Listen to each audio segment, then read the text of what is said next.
जाती।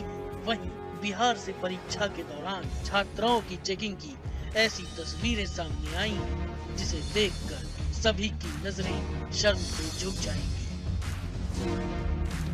ये तस्वीरें बिहार के हाजीपुर की हैं, जहां इंटरमीडिएट की परीक्षाओं के दौरान कैमरे के सामने छात्राओं के कपड़े हटा हटा कर तलाशी ली गई। तलाशी लेने वाली निरीक्षिका खुद महिलाएं थीं, जो ये भूल गईं कि कैमरे के सामने वो किसी महिला की आबरू को ही तार तार कर रही हैं। हैरानी की बात तो ये है कि यहाँ की डीएम भी एक महिला है और इस मामले पर किस तरह से पर्दा डाल रही है, ये आप खुद